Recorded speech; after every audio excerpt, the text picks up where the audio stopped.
अब तो कबीर जी का यश और कीर्ति सारी धरती पर फैल गई, जय जयकार होने लग गई। एक बार तो सब नतमस्तक हो गए, लेकिन अब भगवान ने कहा कि अभी तो और कीर्ति बढ़ानी है। ब्राह्मण खिसियाए गए, बोले अब तो हम सोचते थे कि मुगल बादशाह को अपने कब्जे में कर लें, लेकिन वो तो बन गया इनका चेला, जब देखो तब दर्शन करने आता है, क्या करें। बोले अब ऐसा करो, राजा की दृष्टि में इनको नीचा नहीं दिखा सके, बादशाह की दृष्टि में इनको नीचा नहीं दिखा सके, अब ऐसा करो साधु ब्राह्मणों की दृष्टि में इनको नीचा दिखाओ। कैसे? बोले इनके नाम से झूठा न्योता फेर दो। अब साधु महात्मा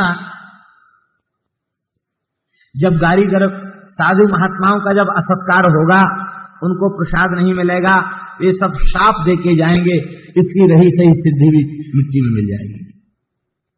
बोले चलो क्या करो? बोले होए के खिसाने द्विज निज चारि विप्रन के मूड़न मुड़ायो भेष सुंदर बनायो। बोले न्योता फेरो। हम न्योता फेरने जाएंगे तो लोग विश्वास ही नहीं करेंगे, कहेंगे तो कबीर जी के प्रथम पहले से विरोधी हैं, तब क्या करें? बोले साधु दो प्रकार के होते हैं, एक तो भद्र रहते हैं, पंचकेश नहीं रखते, मुंडित रहते हैं, एक पंचकेश वाले होते हैं, जटाजूट वाले होते हैं।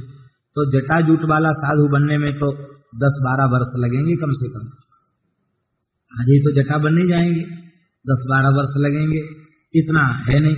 तो मुड़ मुड़ाने मुड़िया साधु बन जाओ। तो 4 अच्छे हट्टे कट्टे जो वहां के काशी के ब्राह्मण थे, उनका बढ़िया से घोटन घोट कराई और राम फटाका तिलक, रामानंदी राम फटाका और विशाल पूरा भाल युक्त तिलक, यहां से बड़ा सिंहासन और मोटी खूब पान के पत्ता बराबर श्री, खूब लंबा चौड़ा तिलक, खूब मालाएं पहन के और बढ़िया ब्रह्मगांठी बांध के कमंडल लेके सीताराम राधे श्याम कीर्तन करते हुए सब चल पड़े। जा करके कहें महाराज आप लोगों को जानकारी होनी चाहिए कि सल्तनते बादशाह सिकंदर कबीर के कदमों में नतमस्तक हो चुके, बहुत बड़ी भेंट दी है उन्होंने। इस समय कबीर जी का प्रभाव बहुत बड़ा है। इस उपलक्ष्य में कबीर जी सारे भारतवर्ष के षड्भेष का निमंत्रण करना चाहते हैं, गांव गांव जाके। तो कहा महाराज एक और बात है, केवल साधुओं का निमंत्रण नहीं है, आप अपने भक्त मंडली, चेला चेली, जजमान परिकर समेत पधारें। और देखो हमने आपको न्योता दिया, आपके जो जो परिचित हैं आप उनको न्योता दे दीजिए।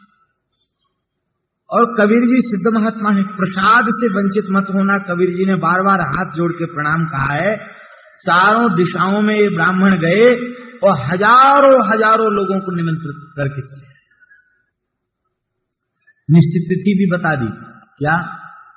बोले देखो ज्येष्ठ की पूर्णिमा को कबीर जी का जन्म है, तो वही तिथि चुनी गई है सारे काशी वासियों के द्वारा कि जेठ की पुणे कोई भंडारा होगा।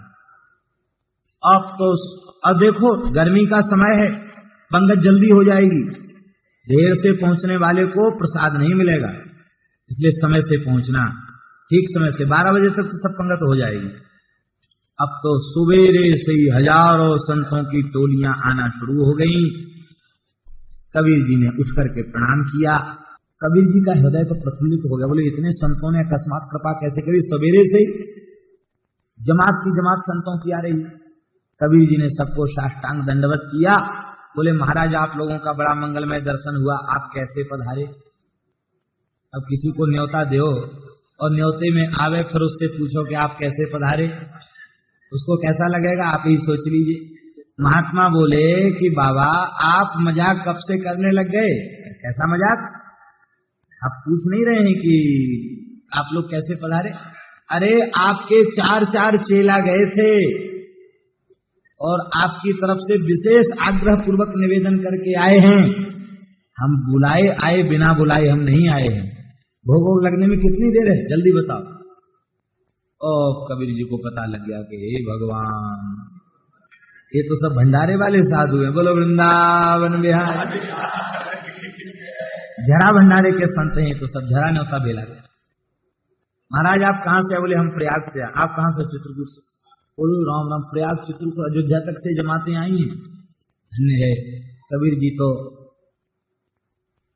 बोले कि वाह, भगवान ने तो हमको जुक्ति सिखा दी है, जब ऐसा कोई संकट आवे तो गंगा जी के किनारे चले जाओ, राम राम। कबीर जी को जुक्ति मालूम पड़ गई।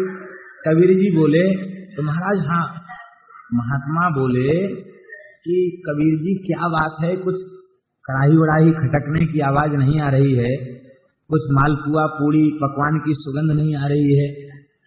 कबीर जी बोले महाराज भगवान की कृपा से सब तैयार है, केवल दही की देर है, क्योंकि गर्मी का समय है। विचार है संतों को खूब चकाचक दही बूरा पवाया जाए, बढ़िया बूरा बनवाया गया है। तो ऑर्डर दिया था, अब तक दही नहीं आया, थोड़ा हम बाजार में आप कहो तो थोड़ा देखें हम। हाँ हाँ महाराज जल्दी करो, गर्मी का समय है, बहुत दूर से आए चल के। कबीर जी बोले अच्छा हुआ भगवान ने कृपा किया, हमको छूटे, बंधन से छूटे। और आके कबीर जी महाराज बाजार होकर के सीधे गए गंगा जी के कछार में बैठ के राम राम करने लगे। अब तो श्री ठाकुर जी ने विचार किया, यहां मूल में कहते हरि धाये, इन्हीं को कहते चहुदिश संतन के फेरे हरि धाये। मूल में प्रियादास जी कहते हरि धाये, भगवान दौड़ के आए। देखिए 3 दिन तक भूखे रहे कबीर के परिवार के लोग, तब भगवान दौड़ के नहीं आए, तीसरे दिन आए। ब्राह्मणों के लिए भी भगवान दौड़ के नहीं आए, लेकिन पंगत के लिए संत महात्मा आ गए तो भगवान दौड़ के आए। क्यों? बोले भगवान कहते हैं नैवेद्यम पुरतो न्यस्तम, नैवेद्य मेरे सामने रखा जाता है तो चक्षुषा गृह्णामि पद्मजे, हे लक्ष्मी मैं आंखों से स्वीकार करता हूँ, लेकिन जब हमें प्रसाद पाने की इच्छा होती है तो रसम वैष्णव जिह्वया, वैष्णव की संत की जीव पर बैठ करके मैं रसास्वादन करता हूँ। तो आज इतने रूपों में संत पधारे हैं, आज हम भरपेट पावेंगे और संत की जय जयकार करना। कबीर की प्रतिष्ठा संत समाज में साधु समाज न जाकर लेखा, गोस्वामी जी ने कहा ना, साधु समाज न जाकर लेखा, तो साधु समाज में लेखा होना चाहिए। साधु समाज में कबीर जी के प्रति जो श्रद्धा है वो अक्षुण्ण रहनी चाहिए, बढ़नी चाहिए। श्री ठाकुर जी तुरंत कबीर जी का स्वरूप धारण करके और महाराज आए, और साथ में अकेले नहीं आए, हनुमान जी, अंगद जी, नल जी, नील जी, सुग्रीव जी, विभीषण जी सबको लेके।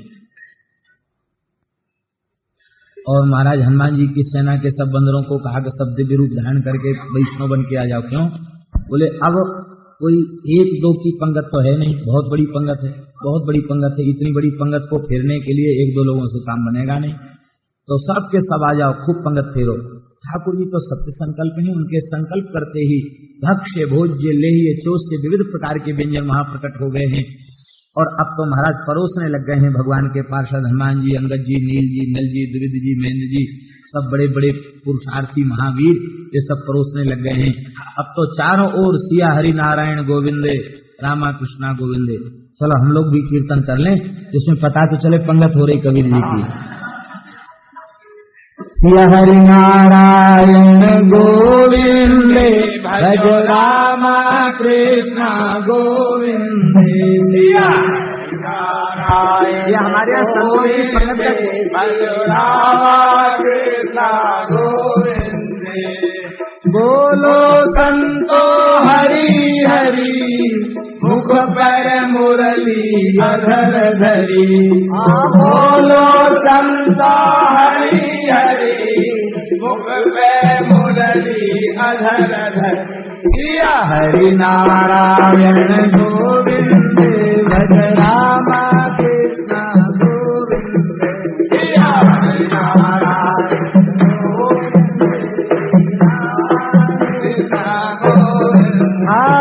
पुरी अयोध्या सरजू के तीर, जहाँ विराजत श्री रघुवीर।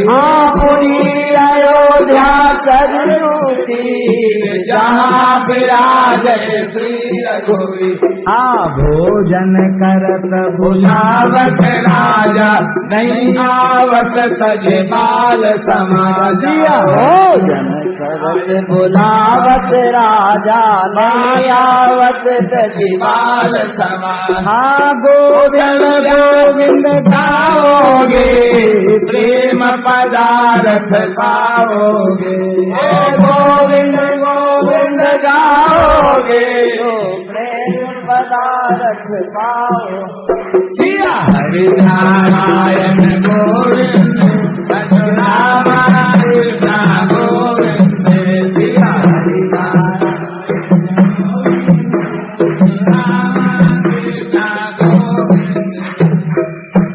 आपको महाराज हजारों संत कीर्तन करने लगे। मलुकदास जी के परिचय में लिखा है कि 2,80,000 संतों ने उनके भंडारे में भोजन किया, ऐसा लिखा है 2,80,000। तो अब बताइए, वो तो कबीर जी का झरा भंडारा फेरा गया था चारों दिशाओं में, अब तो लाखों संत आ गए। वो ब्राह्मण और गृहस्थ, अयोध्या की काशी की कोई गली ऐसी नहीं थी, कोई बाजार ऐसा नहीं था, गंगा जी का कोई घाट ऐसा नहीं था जहां पंगत न बैठी। संपूर्ण काशी नगरी की गली गली में पंगत बैठी थी। लोग कह रहे थे न भूतो न भविष्यति, ऐसा भंडारा आज तक कभी देखा ही नहीं। जो मूड मिला के बेचारे भंडारा न्योता फेरने गए थे वो भी सपरिवार भंडारे में सम्मिलित थे। तो भैया ऐसे माल तो कभी देखने के लिए भी। अब तो श्री ठाकुर जी महाराज वे बड़ी लीला की। अब संत भगवान पा रहे हैं प्रसाद और गर्जना कर रहे हैं। हाँ संत भगवान गर्जना हो जाए, जय जय श्री राधे से महाराज की जय।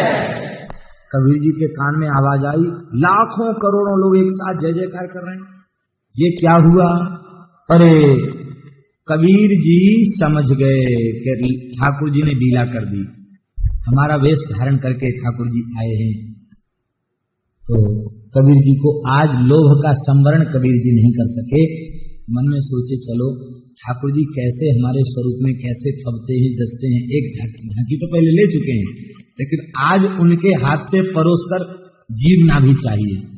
सो कबीर जी गए धीरे से, वहीं तक पंगत आ गई थी जहां वो कछार में छिपे थे।